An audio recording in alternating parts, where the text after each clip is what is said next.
2부 시작하겠습니다. 자, 우리 큰 개요는 이해를 했고요. 이제 예시를 통해서 보겠습니다. 자, 두 청년은 우리의 다비드, 인쇄소 사장 아들 다비드와 약방 아들 르시앙입니다. 이 두 청년인데 얼마나 치밀하게 썼는지 한번 잘 보세요. 인쇄소 사장 아들인 우리 다비드가 힘들어하는 르시앙을 불러들이죠. 불러들이면서 이제 서로 우정을 나누는데, 한번 보세요. 르시앙은 많은 독서와 비교를 해온 사람이었고, 많은 독서는 공통점이에요. 그죠? 많은 독서와 비교를 해온 사람이 누구예요? 르시앙이에요. 그리고 다비드는 많은 독서 경험과 명상을 해온 사람입니다. 이 차이가 결정적이죠. 이게 사실은 두 인물의 성격을 가장 정확하게 보여줘. 맨 앞부분에서.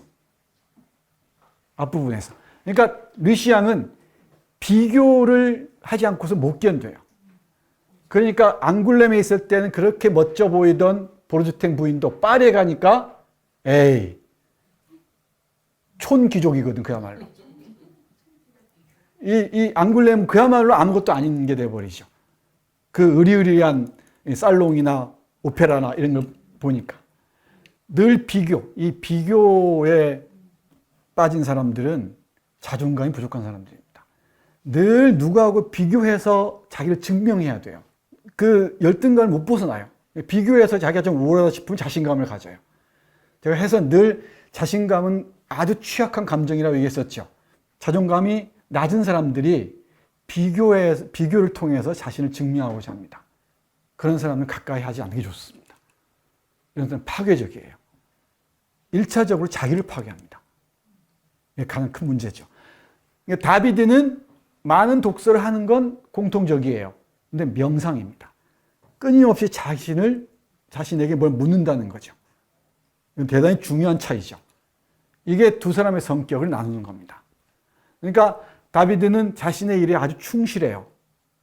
충실하고 그리고 많은 사람들에게 베풀죠. 남에 대한 의심도 별로 없지. 그렇죠? 근데 우리의 르시앙은 다릅니다. 이런 문장들을 발견해서 밑줄을 그어야 됩니다. 그리고 여기 보면은 인쇄업자는 다비드죠. 다비드는 겉보기에는 촌사람처럼 활기찬 건강을 지니고 있었지만 실제로는 우울하고 병약하며 자신에 대해 회의적인 사람인 반면에 끊임없이 자신을 회의하고 고민하는 사람이죠. 이를 좋아하지만 변덕스러운 르시앙은 허약할 정도로 부드럽고 여자처럼 우아한 몸맵시와는 어울리지 않게 대담한 구석이 있었다.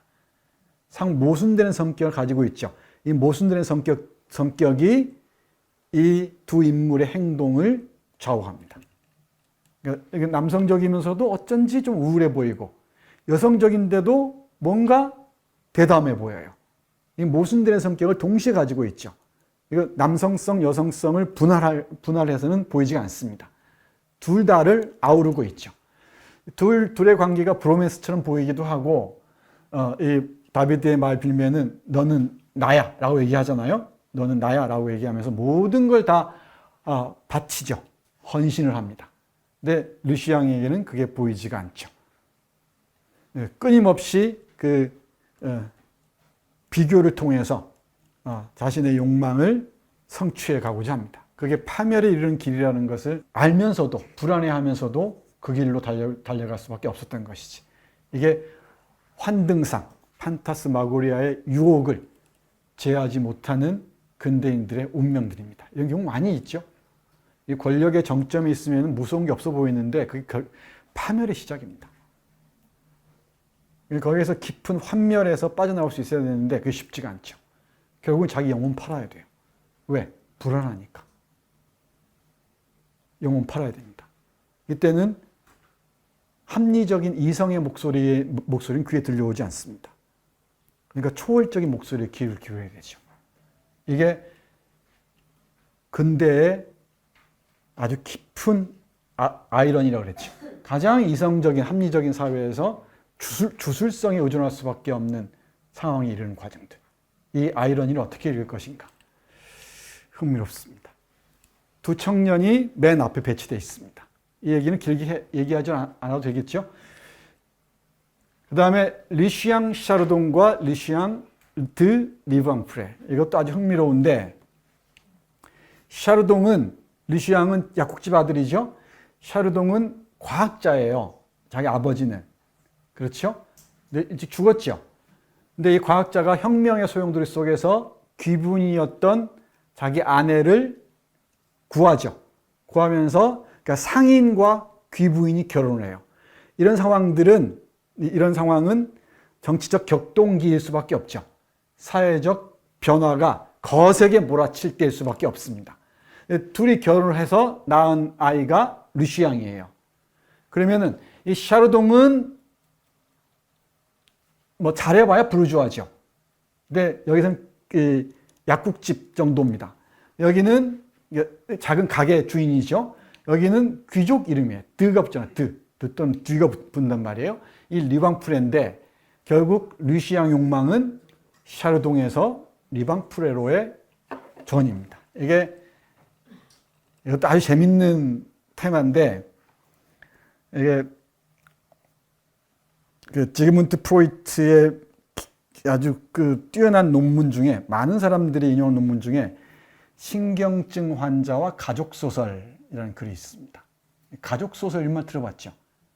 가족 로망스라 그러는데, 가족 로망스는 핵심이 뭐냐면은 우리가 웨디푸스 컴플렉스 떠올리시면 돼요. 여기 자기는 일단 아버지 죽이기로 바로 웨디푸스 컴플렉스 딱 떠오르죠. 웨디푸스 컴플렉스 하면 부친 살해하고 바로 연결이 되죠. 근데 거기에서 한 걸음 더 나아가서 어떤 아들이 있습니다.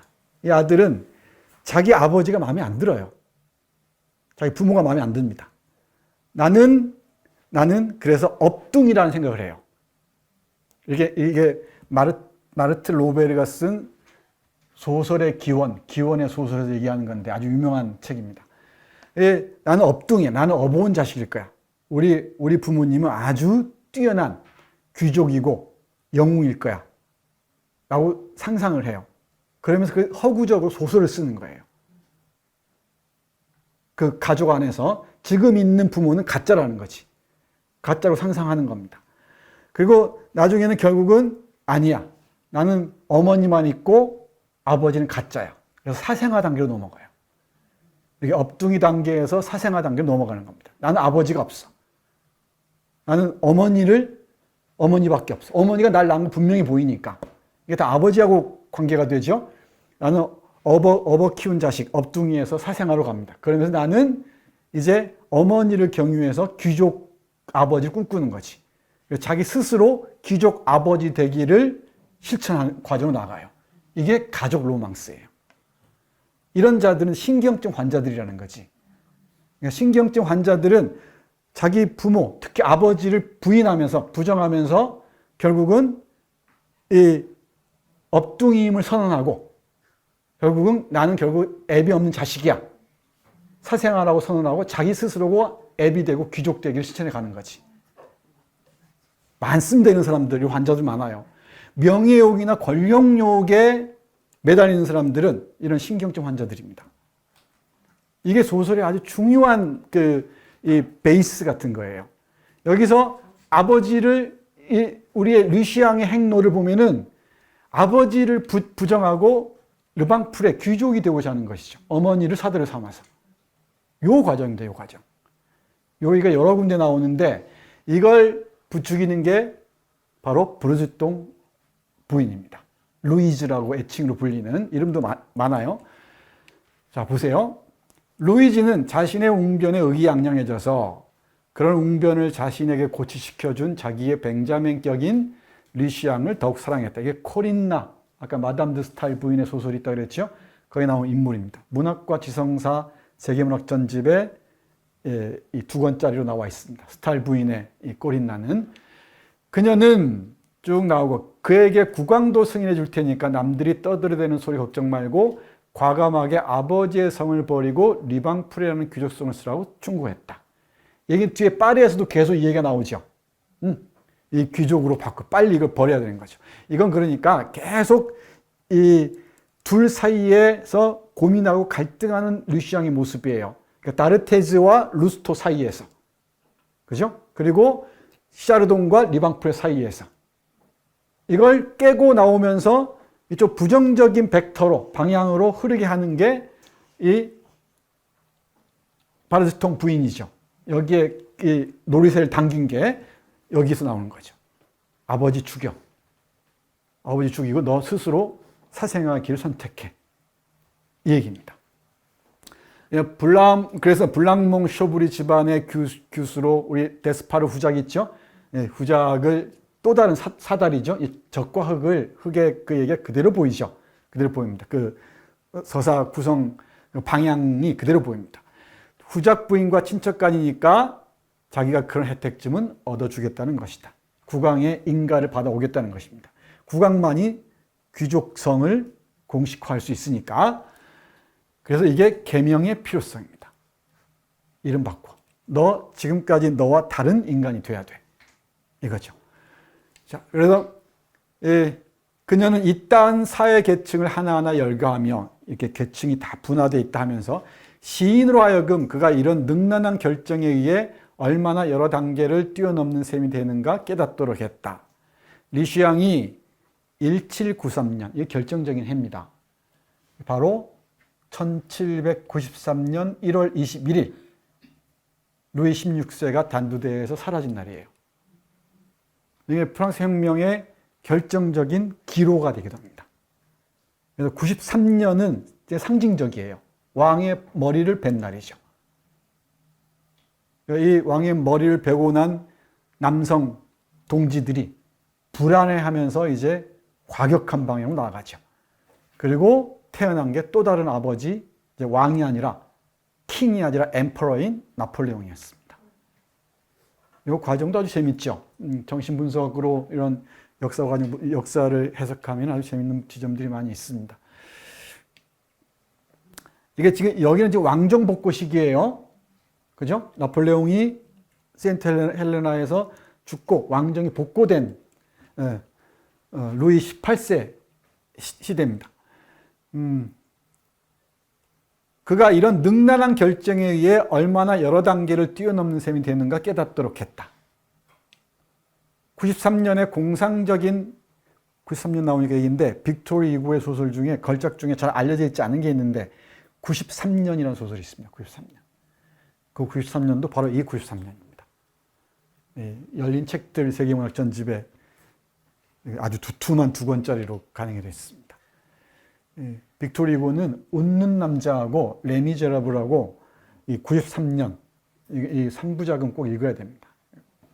혁명을 어떻게 보는가 중요한 소설적인 그 보고서 같은 거죠. 공상적인 평등에 대해 품고 있는 하층민적인 생각을 한순간에 버리게 하고 공화주의적 사고방식이죠. 자유주의적 사고방식들. 자유평등 박애잖아요. 프랑스의 슬로건이. 이걸 다 버리고 왕당파 쪽으로 가는 과정을 보여주는 거지. 그래서 뒤에 자유주의자에서 왕당파로 고전주의자에서 낭만주의자로 바뀌는 전향을 감행하죠. 여기서 다 보이는 겁니다. 이제까지 다윗의 차가운 이성이 진정시켜준 귀족에 대한 갈망을 일깨우고 평등한 그 인간에 대한 그 이성적인 판단 이런 걸 다 지워버리고 바로 귀족을 욕망하게 되는 거죠. 그가 딛고 서야 할 유일한 무대가 상류사회라는 것을 지적해 주었다. 너는 상류사회에서 갈 수가 있어. 증오에 불타던 자유주의자는 마음속에 왕정주의자가 되었다. 딱 이해 갔죠? 요 얘기가 파리에서 계속 이어져요. 이게 초반부에 다 나오죠. 이 포석이 얼마나 치밀합니까? 그냥 멀리서 이 포석을 다 두고 있는 거예요. 아까 우리 다독가이면서 비교하는 르시앙과 다독가이면서 명상하는 다비드 비교가 있었죠. 여기 르시앙 안에 있는 갈등들, 자유주의자인가 왕정주의자인가, 자신의 이해관계, 상류사회를 향한 욕망의 요청에 따라서 자유주의를 팽개쳐버리고 왕정주의자가 되죠. 여기서 그 환등상에 갇힌 여기 원숭이 새끼라는 표현이 나오는데 이 원숭이 새끼가 타 죽는 과정이 그대로 예고돼 있습니다. 여기에 이 루이지의 유혹은 뭐 보시면 됩니다. 재밌죠? 요 슬라이드 한 장 가지고 얘기해도 정말 재밌는 얘기가 무궁무진할 것 같아요. 그다음에 이게 파리의 새끼 원숭이라 얘기합니다. 파리에 왔어요. 파리에 이제 앙굴렘에서 올라왔습니다. 누이가 그 어렵게 모아둔 돈으로 막 옷도 사 입고 그러고 왔죠. 올라왔습니다. 올라오니까 게임이 안 되죠. 여기 비교 나오죠. 비교. 이 비교를 못 견뎌요. 이 비교를 못 견디는 사람들은 끊임없이 자신들을 소진할 수밖에 없습니다. 무시무시한 거미줄 같은 거죠. 지방에서는 멋진 사람으로 통하는 여자도 파리에 데려다 놓으면 조금도 주의를 끌지 못합니다. 장님들의 나라에서는 애꾸가 왕이라는 속담을 적용함으로써만 아름답기 때문이다. 르시앙의 눈은 바르스통 부인이 그와 샤틀레를 놓고 했던 것 같은 비교를 하고 있었다. 이게 키워드라는 게 딱 보이죠? 바르스통 부인도 나름대로 애인에 대해 이런 이상스러운 생각을 해보고 있었다. 가엾은 시인은 그 특이한 미모에도 불구하고 맵시가 전혀 없었다. 바르스통 부인이 보기에도 그래요. 파리에서 와서 보니까 저 촌딱처럼 생겼거든. 지가 뭐 차려입고 있는다고 했는데 여기 감정이란 말 나오는데 소설은 그야말로 감정의 다양성들을 보여주는 거죠. 감정의 변화들을. 제가 누굽니까? 감정의 격동을 쓴 마사 누스바움을 여러 차례 얘기를 했는데 이 감정의 문제가 정말 중요합니다. 소설을 이런 소설들을 많이 읽은 사람들이 이른바 사회의 엘리트가 돼야 돼요. 이 감정의 다양한 흐름들, 그 떨림들, 변화들을 읽어내지 못하면은 아주 건조한 판단밖에 할 수가 없어요. 인간들의 내면의 풍요로운 감정의 풍경들을 바라보지 못하는 것이 되겠죠. 여기서 발자크가 계속해서 강조하는 말 중에 하나 또 감정입니다. 감정이란 돌발적으로 변한다는 것을 세인들은 인정하지만 흔히 두 연인이 서로 결합하던 것보다 더 빨리 헤어진다는 것은 확실하다. 바르스통 부인과 리슈앙에게서는 그들 자신에 대한 환멸이 준비되고 있었다. 환등상에 들어오는 순간 환멸이 준비되고 있었습니다. 이 헛것에 강하게 들릴수록 이 환멸은 더욱 깊어지죠. 이겁니다. 그 원인은 파리에 있었다. 이제 파리는 축복이자 저주라고 얘기를 하는데 바로 이 지점이죠. 그리고 여기에 대해서 이제 우리의 샤틀레죠. 샤틀레 남작. 사교계의 낭인이 이렇게 얘기합니다. 아름다운 요정 같은 당신이 그 눈부신 등에 업고 항구로 데려온 것이, 이 항구는 파리입니다. 칠연금을 든 남자가 아니라 예의 없고 대수롭지 않으며 우둔하고 건방진 새끼 원숭이라는 얘기지. 실제로 이 새끼, 아무것도 모르는 배은망덕하기 짝이 없는 새끼 원숭이의 짓을 다 해요. 그래서 루모가 그 앙굴렘에서 다운타운이죠. 다운타운입니다. 상인들과 일반 사람들이 사는. 루모에서는 재치가 있었지만 파리에서는 극히 평범한 한낱 소년이 되어버리고 만다는 것을 알게 되신다면 어떻겠습니까? 그런데 이 새끼 원숭이가 온갖 못된 짓을 해서 돈을 긁어 모아서 댄디가 되죠. 이 댄디가 된 새끼 원숭이. 이건 패션의 파리의 19세기 초반 파리의 패션을 읽는 또 보고서이기도 해요. 풍속에서 패션은 대단히 중요하죠. 어떤 구두를 신고 어떤 넥타이를 매고 뭘 하는가. 이게 자본주의와 연동합니다. 그래서 우리 오스카 와일드의 얘기 한번 떠올려 보세요. 소설이 현실을 모방하는 것 그 이상으로 현실은 소설을 모방한다 그랬죠. 이게 자본주의와 소설 문학이 동거하는 겁니다. 그러니까 소설에 나오는 패션들, 주거 양식들, 인테리어들 이런 게 다 자본주의를 움직이는 윤활유가 돼요. 이게 광고는 좀 직접적이라면은 이건 PPL들이죠. 이 PPL들을 통해서 이게 일본으로 오고 조선으로 옵니다. 백석에 넥타이 메고 이런 에나멜 구두 신고 하는 것들이 있죠. 다 여기서 온 것들입니다. 이게 다 파리의 첨단 패션을 그대로 만나요. 이게 이제 뭐 잡지나 신문에 실리는 것도 있겠죠. 그 소설에서 생생하게 묘사해 놓으면은 이런 일반 독자들도 따라하게 되죠. 이 자본의 운동과 긴밀한 관련성이 있다는 것을 알 수가 있습니다. 아주 재밌는 부분이 많습니다. 패션으로 봐도 아주 재밌는 소설입니다. 아름다운 청년 다니엘 다르테스입니다.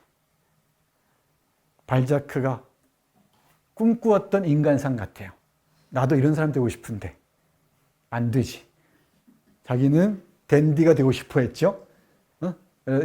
그 귀족 부인들하고 사랑에 빠져서 허우적대고 그러죠. 온갖 빛 다지고 그랬었죠.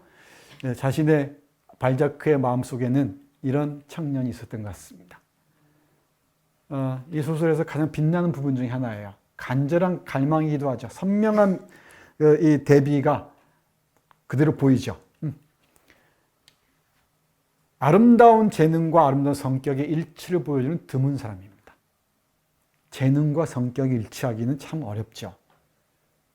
재능도 아름답고 성격도 아름답다는 것. 참 어려운 일입니다.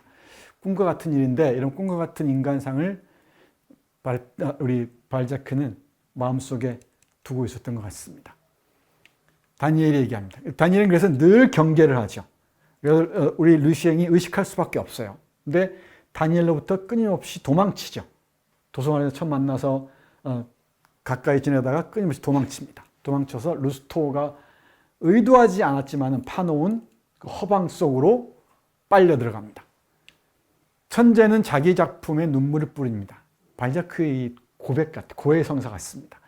그러니까 다니엘 다르테스의 입을 빈 고해성사죠. 제주란 모든 존재들처럼 병에 약한 유년기를 갖고 있는 정신적인 피조물입니다. 제주라는 것은 병에 약한 유년기가 있어요. 근데 그게 그 제주가 자신의 모든 것인 줄 알고 짓까부는 놈들이 있죠. 그건 자기 파멸에 이를 수밖에 없습니다. 그건 우리 인생이 가르쳐 주는 것 같아요. 자연이 약하거나 장애가 있는 피조물을 앗아가듯이 사회도 불완전한 재주를 배척합니다. 사람들 위에 오르고자 하는 자는 투쟁을 대비해야 하며 어떤 난관 앞에서도 물러서지 말아야 합니다. 자신의 견고한 걸 지킬 수 있어야 한다는 거죠. 위대한 작가란 죽지 않을 순교자입니다. 그게 전부입니다. 이 발자크 스스로의 다짐처럼 보입니다. 여기 보세요. 만약 당신이 마음속에 의지와 천사의 인내를 갖고 있지 않다면 또한 거북이들이 어떤 고장이 있든지 그들의 대항으로 가는 길을 찾아가듯이 기구한 운명 때문에 당신의 목표에 아무리 멀리 있다 하더라도 당신이 추구하는 무한의 길을 다시 찾을 수 없다면 오늘부터 포기하세요. 무서운 경고죠. 이런 경고가 이제 들어올 리가 없습니다. 이게 동아리 세나클, 다르테즈를 중심으로 세나클에 관한 얘기들이 길게 서술되고 있는데 이 부분은 밑줄 꼭꼭 그으면서 보시기 바랍니다. 이런 인물들이 되지는 못하더라도 가까이 가기 위한 노력을 할 수는 있죠. 그게 또 이 소설이 우리에게 전하는 메시지, 중요한 메시지 중에 하나이기도 할 겁니다. 네, 이런 청년들이 많아져야 되는데.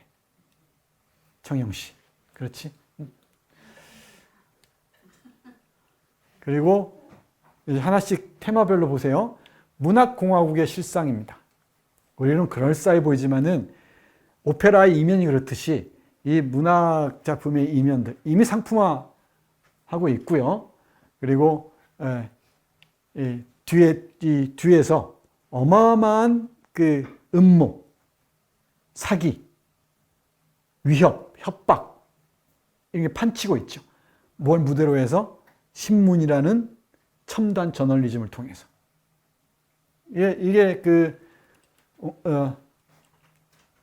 복마전이 벌어지고 있는 상황을 우리가 쓰기로 한 용어로 하자면 내시경 류시앙을 통해서 우리에게 보여주고 있습니다. 지금 상황도 크게 다르지 않습니다. 문학은 우선 여러 지대로 분할되어 있는데 불농대, 이 불농대가 소설에 관해서도 그렇고 문학에 관해서도 그렇고 중요한 얘기들 합니다. 우리 불농대가 말하는 부분이죠. 문학은 우선 여러 지대로 분할되어 있는데 대작가들은 두 진영으로 나뉘어 있죠. 왕당파들은 낭만주의자이고 자유파들은 고전주의자입니다. 이거 아주 재밌는 이 분석입니다. 뒤에도 잠깐 언급했지만 문학적 견해의 대립은 정치적 견해의 대립과 결부되고 그래서 필사의 전쟁이 벌어져 태어나는 명성과 실추된 명성 사이에서 잉크가 철철 넘치고 날카로운 칼끝의 풍자와 예리한 중상모략, 과도한 별명이 난무하고 있어요. 무척이나 이상스럽게도 낭만주의 왕당파들은 문학적 자유와 우리의 문학에 적절한 형식을 부여하는 법칙에 혁신을 요구하는 반면, 이게 아이러니하죠. 자유파들은 통일성과 12음절 시형과 고전주의적 주제를 유지하고자 해요. 그러니까 공화주의적 사고를 가진 사람들이 고전주의적 문학 형식을 요구하고 이 왕을 중심으로 한 입헌군주제를 옹호하는 세력들은 오히려 문학의 자유를 얘기하죠. 이게 참 흥미롭습니다. 따라서 각 진영에서는 문학적 견해가 정치적 견해와 일치하지 않아요. 대개 절충주의자라면 아무도 편을 들어주지 않을 겁니다. 어느 쪽에 서겠어요? 이게 루스토이인가요?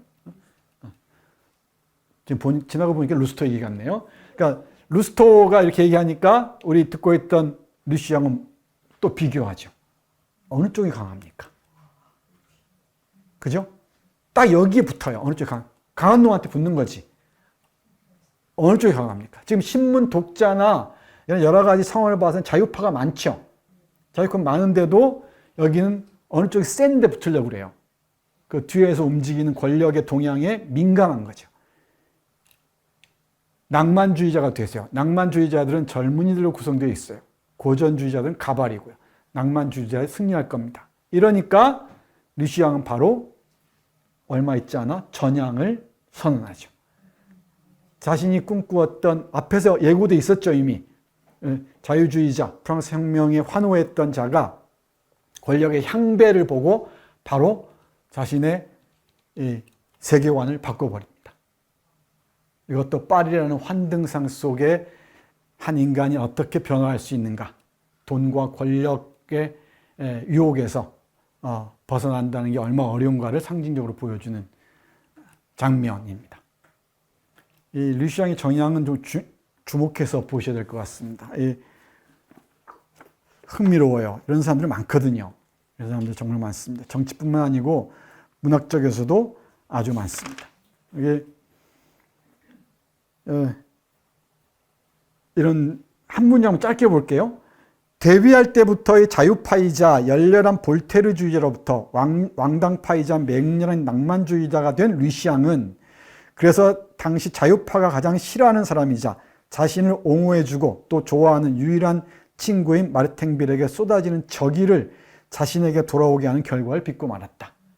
그래서 결국은 자신이 출세를 위해서라면은 가장 관대하고 온화하고 배려를 아끼지 않았던 그 다르테즈까지를 배신하게 되죠. 그러니까 진실은 그 다르테즈의 책에 감동하죠. 근데 글을 쓸 때는 이걸 비난한단 말이지. 그러니까 다르테즈가 그거를 고쳐주죠. 그 과정도 대단히 흥미롭습니다. 그 갈등들을 허투루 넘기지 않는 것도 발자크의 실력이 아닌가 싶어요. 전향 문제, 아주 흥미로운 테마입니다. 난 신문을 두고 사상의 갈보집이라는 표현을 써요. 사상의 생각을 자신의 그 펜의 힘을 빌어서 갈보짓 한다는 거죠. 매춘부도 안 되는 이 갈보 노릇을 한다고 제 얘기가 아닙니다. 여기서 발자크가 쓰는 말입니다. 사상의 갈보집 노릇이라고 합니다. 갈보집이라고 신문을 얘기합니다. 남 얘기 같지 않죠? 남 얘기 같지 않습니다. 이 언론이 잘못되면은 그 사회가 거대한 사기극에 금방 휘말려 버려요. 그러니까 루트가 없으니까 이 언론을 믿을 수밖에 없죠. 신문에 나왔는데, 방송에 나왔는데, 나 텔레비전에 나왔는데, 그럼 다 끝나죠, 여기가. 그 가장 확실한 준거가 신문이나 텔레비전이거든, 라디오. 이게 제4 권력이니까. 권력도 좌지우지하죠. 이게 정치와 결탁하는 순간에 무시무시한 국민 사기극들이 아무렇지도 않게 벌어지는 거죠. 근데 이들은 누구도 책임지지 않아요. 그렇죠? 가짜 뉴스를 대량으로 찍어내죠. 카르디널이라고 했던가요? 찍어내면서도 자기들은 아무도 책임지지 않습니다. 이 통찰력 보십시오. 200년 전에 보여준 통찰력이 얼마나 생생하게 살아있습니까? 이게 바로 자본주의의 고고학입니다. 자본주의의 출발점에서 그 출발점을 다 파헤쳐 보면은 지금 우리가 그대로 보인다는 거지. 하나의 원형의 형태로 그대로 보인다는 겁니다. 자본주의 신문은 자본주의와 가장 밀접한 관계에 있습니다. 이게 프린트 캐피털리즘의 총화라고 그랬죠. 철도와 신문은 자본주의를 이끄는 두 축 중에 하나예요. 핵심입니다. 핵심. 쌍두마차라고 해도 과언이 아니죠. 근데 신문의 그 이면을 보면은 우리 내시경의 눈으로 이면을 보니까 이렇습니다. 불롱대의 말이 맞아. 신문은 성직이 되는 대신 당파를 위한 수단이 되어버렸네. 빈용이 말하는 거예요. 그리고 수단에서 장사로 되어버렸어. 모든 장사나 마찬가지로 신념도 법도 없네. 모든 신문이 불롱대가 말한 것처럼 대중이 원하는 색깔의 말만을 파는 가게이지. 입맛에 맞추는 거죠. 또 자기가 조종하고 싶어 하는 거지. 그래서 우리 그 유명한 영화 있지 않습니까? 뭡니까? 내부자들인가? 뭔가 있잖아요. 우리 조국일보의 주필이 하는 말 있죠. 저것들은 개돼지들이야. 며칠 안 있으면 다 잊어버려. 이런 얘기 나오죠? 응? 그 명언입니다, 명언. 실제로 그렇잖아요, 실제로. 다 잊어먹습니다. 여기 어떤 짓을 했는지 싹 잊어먹습니다. 꼽추들의 신문이 존재한다면 그 신문은 아침, 저녁으로 꼽추의 아름다움, 선의, 필요성 등을 증명할 것이네. 그래왔죠. 우리가 다 경험했듯이. 신문은 이제 여론을 계몽하기 위한 것이 아니고 거기에 영합하기 위한 것이네. 그래서 여기서 한 걸음 더 나가면은 여론을 조작하기 위한 것이라고 얘기해도 되겠죠. 그래서 얼마간 시간이 가면 모든 신문은 비굴하고 위선적이며 파렴치하고 허위적이고 살인적이 될 것이네. 무시무시하죠. 이게 얼마나 생생합니까? 거의 생중계 듣는 것 같죠. 저 멀리 200년 전에 발자크하고 생생하게 영상통화하는 것 같지 않습니까? 사상제도 인간을 말살할 것이고 그렇게 함으로써 꽃 피어나게 될 것이네. 신문이라는 게. 신문은 모든 이성적 존재의 특전을 지니게 될 거야. 자기가 가장 이성적인 것처럼 악이 행해져도 누구도 그 책임을 지지 않을 것이네. 지금 신문, 언론에서 책임진 적이 있습니까? 모든 문제에 대해서. 없죠. 비뇽이나 클로드 비뇽이나 루스토, 블롱데, 피노 다 나오는 사람들이죠. 자네들은 아리스티드, 플라톤, 카톤, 프루타르크의 영웅이 될 수 있어. 얼마든지 만들어낼 수가 있죠. 이 기자들 몇 명만 소스 주고 기사 쓰게 만들면은, 다 따라오게 만들면은 돈 몇천만 원 지어주면 다 합니다. 다 합니다. 이건 우리 현실이에요. 현실입니다. 자네들 마음 내키는 대로 생각하게만 이런 도덕적인 혹은 부도덕적인 현상에 대해 나폴레옹은 국민의회에 대한 연구를 하다가 탁월한 바를 만들어냈는데 그것은 집단 범죄는 그 누구에도 책임을 지울 수 없다는 것이었네. 이 언론이, 신문이, 사상의 갈보집이 집단적 범죄를 저지르고 있음에도 그 누구도 책임지지 않는다는 거지. 신문은 가장 잔악한 행위를 저지를 수 있지만 개인적으로는 아무도 그 때문에 손이 더럽혀졌다고 생각하지 않는다는 것. 절절하죠? 발자크 앞에 있는 것 같죠? 가짜 뉴스 생산과 유통 과정 보세요. 어떻게 만들어지는지. 정말 생생합니다. 지금 어디에서 이 일이 그대로 이루어지는 것 같아요. 컴퓨터와 이 카톡을 통해서라는 그 차이만 있지 그대로 이루어지는 것 같습니다. 이런 페이지들 잘 찾아보시기 바랍니다. 일일이 못하니까. 네, 오페라 이면도 같은 맥락에서 볼 수가 있습니다. 이게 류시앙이라는 내시경이라고 그랬죠. 이 내시경을 들여보내서 이렇게 읽어냅니다. 화려해 보이죠. 객석에서 보면은 무대가 얼마나 화려해 보입니까? 근데 그 이면으로 들어가 보세요. 이렇게 작가가 들여보내는 거예요, 인물을. 류시앙은 친구의 뒤를 따라 밝은 복도에서 갑자기 어두운 굴 속으로 들어가는 겁니다. 여기로 이제 고해상도 카메라를 들여보내는 거죠. 아까 민감하고 예민한 그 카메라를, 류시앙이라는 카메라를 들여보냅니다. 카메라에게 포착된 게 이런 겁니다. 그곳은 거의 모든 극장에서 객석과 무대 뒤 사이의 통로로 사용되는 곳이었다. 거기에서 축축한 계단 몇 개를 올라간 지방 시인은 무대 뒤에 달하는데 늘 골목과 뒤가 중요합니다. 그곳에서는 무척이나 기이한 광경이 그를 기다리고 있었다. 무대장치 지주의 협소함, 극장의 높이, 캥게 등불, 옛날에 그 가스등 없을 때 그 등불입니다. 달린 사다리, 가까이 보니 흉측하기 짝이 없는 장식들, 분을 두껍게 바른 배우들, 너무도 괴상하고 너무 조잡한 천으로 만든 그들의 의상, 기름이 잔뜩 뺀 옷을 입은 뽀이들, 늘어진 밧줄들, 모자를 쓴 채 왔다 갔다 하는 무대 감독, 앉아있는 단역 배우들 등등 익살스럽고 음산하고 더럽고 끔찍하고 반짝이는 그 모든 것들 전체가 리슈앙이 극장 객석에서 보았던 것과는 너무도 판이했기 때문에 그는 몹시 놀랐다. 이게 극장의 그 뒤 이면이라면은 이제 코랄리나 플로린 같은 사람들을 통해서는 배우들의 이면을 보여주죠. 그러니까 빠뜨롱들이 있죠. 그죠? 빠뜨롱, 돈 많은 그 나이 든 남자들이 있죠. 그리고 또 젊은 애인들이 또 있죠. 그 삶들을 보세요. 이게 또 어떻게 삶을 이어가고 있는가. 이게 그래서 잃어버린 환상의 후속편이 매춘부들의 영광과 비참이라고 그랬죠. 이 매춘부들 통해서 이제 그 파리의 이면들을 다 보여주는 것 같습니다. 아마도. 그건 우리 졸라의 나나가 잘 보여주긴 하는데 나나보다 앞서서 우리 발자크가 거기서 보여주게 했던 것 같습니다. 이 코랄리아 플로린을 연구해도 아주 재밌는 얘기들을 많이 할 수 있을 것 같습니다. 그 르시앙은 우리 나폴레옹 컴플렉스 얘기했었죠.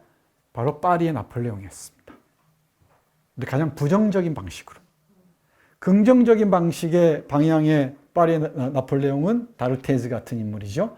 근데 우리 르시앙은 파리의 슬픈 또는 우울한 스스로를 파괴해간 나폴레옹이었습니다. 야심가들의 인생에서나 여러 사람들이나 사정의 도움을 받으며 잘 조합되고 일관성 있고 지속적인 행동 방침에 의해서만 출세할 수 있는 인생에서는 쭉 어떤 지휘에 따라서 사다리를 올라가야 하는 그런 사람도 있죠. 뭔지 모르지만 그들로 하여금 혹독한 시련을 받게 되는 하는 잔인한 순간이 있는 법이다. 그래서 이런 고전들 많이 읽어야 됩니다. 지금 우리 한국의 현재를 읽을 수 있는데 이렇게 정확한 게 없는 것 같아요. 언론도 그렇고 정치적인 상황도 그렇고. 그래서 이 부분 보세요. 타고난 부자가 아닌 한 누구에게나 운명적인 일주일이라는 것이 있다. 나폴레옹에게 있어서 그 일주일은 모스크바 후퇴였다. 모스크바의 정점에 도달했었죠. 이제 그 세 황제 전쟁, 알렉산드르 1세, 나폴레옹, 그리고 프로이센의 프리드리 황제인가요? 이 세 황제 전쟁에서 승리하고 모스크바에 의기양양에 갔단 말이야. 거기에서 일주일 만에 후퇴하죠. 이게 전쟁과 평화죠. 이러한 잔인한 순간이 리슈앙에도 찾아왔다. 이게 나폴레옹 컴플렉스를 현실화하고자 했던 자기 욕망을 실현하고자 했던 또 다른 나폴레옹의 후예의 잔인한 결말입니다. 그로서는 사교계에서나 문학계에서나 모든 것이 너무 잘 진행되어 왔죠.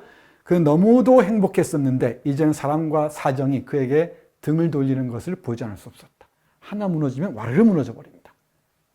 왜냐하면 내적인 힘으로 올라온 게 아니거든. 싸우면서 자기를 단련해 온 게 아니죠. 누군가 키워준 이 보호자가 있어서 또는 사다리가 있어서 그걸 타고 올라온 거지. 그것만 없애버리면 스스로 저항 능력을 상실해 버립니다. 잔인하게 끝나죠. 이거 정치사에서 많이 보여주는 예들 아닙니까? 자기 스스로 단련해서 온 사람과 그렇지 않은 사람은 다릅니다.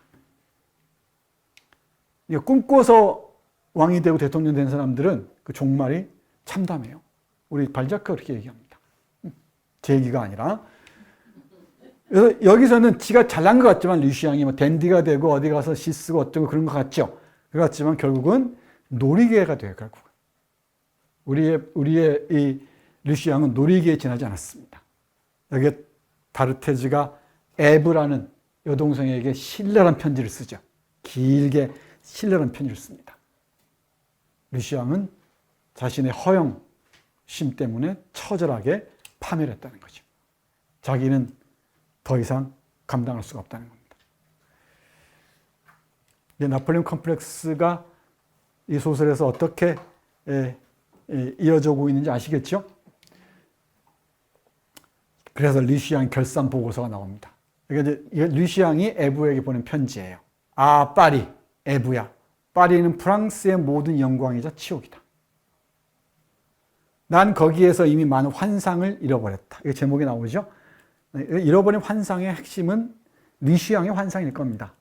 뭐 다른 보르주탕 부인이나 뭐 많은 사람들의 환상도 얘기할 수 있겠지만은 주로는 류시앙의 환상이겠죠. 그런데 천사의 시신을 성지에 코랄리를 얘기합니다. 묻어주기 위하여 필요한 조금의 돈을 구걸하면서 나는 또 다른 환상을 잃게 된 것이다. 이마저도 할 수 없는 지경에 처해 있는 거죠. 그래서 어음을 끊고 어쩌고 하는 일이 벌어집니다. 장례 비용을 마련하기 위해서. 여기 내가 또 계속 이어집니다. 어울리는 것을 우정이라고 생각하며, 마지막입니다. 마지막. 결산 보고서를 길게 써요. 이 결산 보고서는 류시앙의 얘기입니다. 에부에게 쓴 편지에서 쓰는 말인데, 내가 어울리는 것을 우정이라고 생각하며 진정한 친구들을 이용하고자 하고 또 이용하게 될 사람들을 위해 버리고 너희들을 잊고 너희들에게 고통이나 주려고 너희들을 기억하면서 파리에서 쾌락과 가난으로 가득 찬 비열한 삶을 영위하는 동안 너희들은 내가 미친 듯이 붙들고자 했던 그 행운을 향해 고통스럽지만 확실하게 나아가면서 검소한 노동의 오솔길을 가고 있었다. 우리 다비드와 에브는 그 뒤에 샤르동 부인까지 정직하게 살아온 사람들이었죠. 너희들이 더 나은 사람이 되고 있을 때 난 치명적인 성분을 내 삶에 넣고 있었다. 근데 이게 잘 모르죠. 이게 치명적인지. 눈이 멀어 잘 모릅니다. 헛것에 쓰이면 잘 안 보이는 것 같아요. 그게 권력욕이고 물질적 욕망이고 그런 것인데, 내게는 나는 지나친 야심을 갖고 있었고 그래서 나는 검소한 삶을 받아들일 수 없었다. 내게는 여러 취미와 쾌락에 대한 추억이 있어서 그 때문에 나는 내 능력이 미치는, 그리고 예전에는 나를 만족시켰던 기쁨들을 헤쳐버린다. 아, 나의 사랑하는 에부, 나는 누구에게도 더 엄격하게 나 자신을 심판하고 있다. 이제 무신론자가 되는 거죠. 최후의 심판관은 나다 라고 얘기하는 오만방자함에 빠져듭니다. 이 도박 얘기도 또 해야 되는데, 도박 얘기는 도스토옙스키의 도박꾼을 읽으시면 됩니다. 노름꾼이라고 번역되기도 하죠. 거기 보면 도박의 심리가 아주 잘 드러나는데 그 원형들이 여기 다 나와 있어요. 이 도박장 있죠? 도박장의 장면들을 보시면 재밌습니다. 자, 마지막으로 다가갑니다. 보트랭이 등장하죠? 에레라 신부로 위장하고서. 이게 파우스트적 거래입니다. 이게 파우스트의 영향은 돈키호테의 영향만큼이나 놀랍죠. 놀랍고 또 단테의 신곡의 영향도 아주 깊게 문학사에서 자리 잡고 있다고 그랬죠. 지난 시간에 위대한 유선 할 때도 얘기했었는데, 여기에 환등상으로 그려지고 있는, 거기서 파멸해가는 류시앙을 그리고 있는 파리의 모습도, 류시앙이 움직이는 파리도 하나의 지옥도처럼 보이죠. 한 영혼을 그렇게 철저하게 파괴해버리는, 다 파리 때문이라고 얘기하잖아요. 헛것에 빨려들어서 못 태어나오는 겁니다. 그래서 결국은 죽음을 택해요. 죽으려고 나가는데 가는 중에 이 신부로 위장한 얘를 만납니다. 여기서 파우스트의 영향이 바로 짙게 드러나죠. 여기서 동성애 문제도 바로 얘기할 수가 있고요. 나에게 모든 걸 바치라 그러죠. 모든 걸 바치라 그럽니다. 그리고 기꺼이 내 영혼을 당신에게 주겠어. 얼마에? 15,000 프랑인가? 그죠? 15,000 프랑이 팝니다. 오늘날 당신네 나라에서는 성공이라는 것이, 그것이 어떤 행위가 되었든 모든 행위의 최고의 동기란 말이에요. 이 악마의 기가 얼마나 이 자본주의의 이면을 꿰뚫는 언어들인지 여실하게 볼 수가 있습니다. 이게 몇 페이지 이렇게 쭉 이어지죠. 이건 신랄한 비판이에요. 자본주의의 삶과 자본주의적 인간에 대한 통렬한 비판입니다. 지금도 뭐 절절합니다. 이거 다 빼놓을 수 없을 정도입니다. 이 긴 페이지들, 이거 표시 잘 해놓으시고, 안 읽으셨어도 이 부분만 읽으면 읽었다 해도 돼요. 어디 가서. 이건 잃어버린 환상은 이런 얘기하고 있어. 그리고 이 속에서 류시양이라는 친구가 파멸해 가는 거죠. 자기 영혼까지 이제 돈에 팔아버린 겁니다. 그러므로 사실이란 것은 그 자체는 아무것도 아니고 다른 사람들이 그것에 대해서 품는 생각에 전적으로 있는 것이요. 이런 사실로부터 젊은이 두 번째 교훈이 생겨나는 것이요. 즉 아름다운 외양을 갖추시오. 당신의 삶의 이면을 감추시오. 이게 우리의 처세술이잖아요. 당신의 솔직한 내면을 아무에게나 보여주지 마. 자신의 속생각을 아무에게나 보여주면은 결국 바로 화살이 돼서 돌아올 것이야. 당신의 사회는 진정한 신이 아니라 황금 송아지를 숭배하고 있어요. 이 모세의 슬픔으로부터 한 걸음도 못 벗어나고 있습니다. 이것이 당신네 나라의 헌법의 정신이고 그 헌법은 정치에 있어서는 소유권밖에 고려하지 않소. 카를 막스가 1848년에 공산당 선언을 쓰죠. 그리고 그 무렵에 정치경제학 수고, 정치경제학 초고를 쓰는데 정치경제학 초고에 화폐라는 챕터가 있다고 그랬죠. 화폐라는 챕터에서 바로 화폐는 신이라고 얘기해요. 그때 인용하는 게 괴테의 파우스트입니다. 그리고 셰익스피어의 아테네 타이머니예요.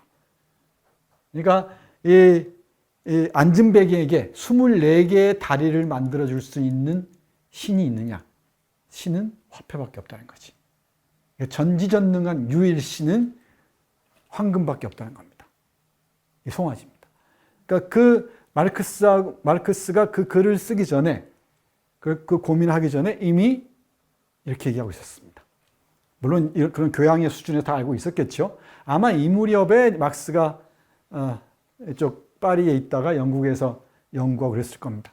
나는 당신을 건져 내 생명을 돌려주었고 그래서 당신은 피조물이 창조물에게 속하듯 육신이 영혼에 속하듯 내게 속해 있는 것이요. 너는 이제 내 거다. 우리 영혼까지 팔잖아요. 그거 어렵지 않은 얘기죠. 얼마든지 영혼까지 팝니다. 당신의 권력의 길에서 나는 이 강력한 손으로 당신을 부축할 것이고 쾌락과 명예와 끊임없는 축제의 삶을 당신에게 약속하겠어. 그러니까 신부님 저는 당신 거예요. 류시양은 이 많은 황금의 현혹대에 말했다. 모든 걸 다 바치겠다고 얘기를 하죠. 15,000프랑에 모든 것을 바치겠다고 얘기합니다. 그러면서 류시양의 마지막 편지가 그 뒤에 놓여 있습니다. 763쪽입니다. 에브에게 쓴 편지입니다. 나의 사랑하는 에브, 여기 15,000프랑이 있다. 나는 자살하는 대신에 내 생명을 팔았다. 이제 나는 더 이상 내 것이 아니며 어느 스페인 외교관의 비서 이상의 것, 즉 나는 그의 피조물이다. 나는 더 이상 나는 무서운 생활을 다시 시작한다. 아마도 물에 빠져 죽는 것보다는 더 낫겠지. 안녕, 다비드는 풀려날 것이다. 그리고 4,000프랑으로 작은 제지 공장을 살 수 있을 것이고 재산을 모을 수도 있을 것이다. 이 새끼 원숭이의 비극은 이렇게 마무리가 됩니다. 이런 사람들 많이 볼 수 있습니다. 많이 볼 수 있습니다. 이 파우스트적 이 메피스토펠레스와 파우스트가 거래하는 장면들, 파우스트 일부를 한번 떠올려 보시면 좋을 것 같습니다. 자, 우리의 착한 누굽니까? 다비드하고 에브. 다비드하고 에브는 또 따로 해야 돼요, 이건. 네, 따로 해야 되는데, 우리 정말 시간이 허락하지 않으니까 짧게만 보겠습니다. 우리의 다비드는 끊임없이 자기 발명에 빠져 있죠. 물론 원가를 줄이려고 노력도 있지만은 그 인쇄 자본주의의 출발점을 가볍게 하기 위해서죠. 좋은 책도 만들고 또 물론 사업상 성공하려는 욕망도 있겠죠. 근데 여러 그 고통을 겪고 난 다음에 우리 그야말로 현명한 지혜로운 에브가 얘기하죠. 명예욕이 그렇게 만든 거예요.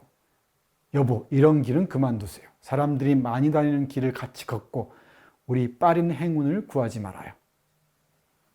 그러면서 행복해지는 데는 특히 많은 고통을 겪고 난 다음에는 필요한 것이 별로 없어요.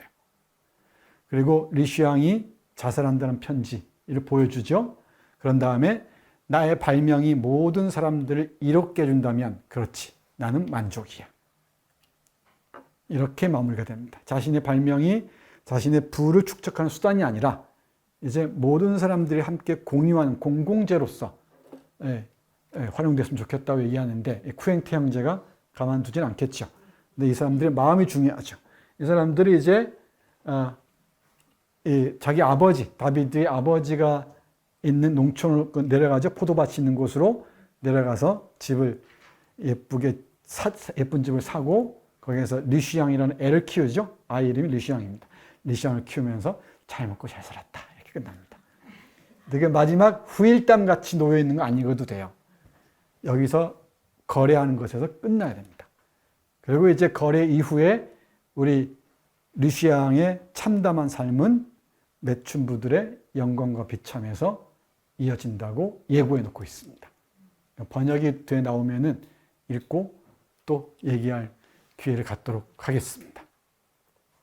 다르테즈와 다비드의 거는 발자크의 기대. 읽을 수는 있겠죠. 그리고 리슈앙을 통해서는 통렬하게 자기 비판을 수행하는 것이라고 볼 수도 있겠죠. 작가의 관점에서 보자면은, 작가의 관점에서 보자면 그렇습니다. 다 분신들이니까, 자기 분신들이죠. 고려 영감은 읽으셔야 되고, 이것도 아주 좋은 작품입니다. 골동 분신이라는. 워낙 많이 있는데, 이 정도만 하죠. 이 평전은 읽을만 합니다. 읽을만 한 정도가 아니고, 발자크를 아시려면 읽으셔야 됩니다. 그리고 이게 영화로 나왔다는데, 제가 못 봤어요. 한국에 아직 공개가 안 된 것 같습니다. 한번 길을 아시면 알려주십시오.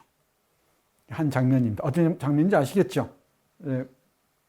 편집, 기사를 쓰면서 뒤에서 조작하는 장면처럼 보이기도 합니다. 아니면은 이 데자르트 그 멤버들하고 씨름 장면일 수도 있을 것 같고요. 이게 앙굴렘입니다. 이제 여러분들 앙굴렘에 갈 자격도 티켓도 얻었습니다. 정말 아름다운 도시라고 그럽니다. 이게 샤랑트강입니다. 우리 다비드하고 에브하고 산책했던 게 어디쯤일 것 같아요. 요 위쪽이 업타운이고 아래쪽이 다운타운. 약국이 있는 곳인 것 같습니다. 급하게 하다 보니까 로댕이 조각한 발자크 상 같은 것을 못 보여드리는데 한번 찾아보십시오. 찾아보세요. 로댕이 발자크를 거의 숭배했다고 합니다. 뭐 우리는 숭배까지는 필요는 없겠죠. 필요는 없을 것 같습니다. 네. 2시간 만에 끝내려고 했는데 조금 넘쳤습니다. 네. 이 긴 작품을 짤막하게 얘기하려고 하니까 좀 쉽지는 않습니다. 그런데 제 관점에서 나름대로 정리해 보고자 했습니다. 여러분들은 이제 여러분의 관점에서 이 잃어버린 환상의 텍스트로 들어가 보시기 바랍니다. 우리가 미처 몰랐던 세계들이 펼쳐질 겁니다. 이게 고전의 힘이죠. 고전의 힘입니다. 아주 오래된 그 이야기인데도 지금 생생하게 살아있는 이야기. 네, 발자크의 잃어버린 환상 마치겠습니다. 다음 시간이 뭐죠? 네, 다음 시간은 이제 쿠바로 갑니다. 쿠바의 알레호 카르펜티에르, 좀 낯선 작가죠? 낯선 작가의 잃어버린 발자취를 만나도록 하겠습니다. 수고하셨습니다.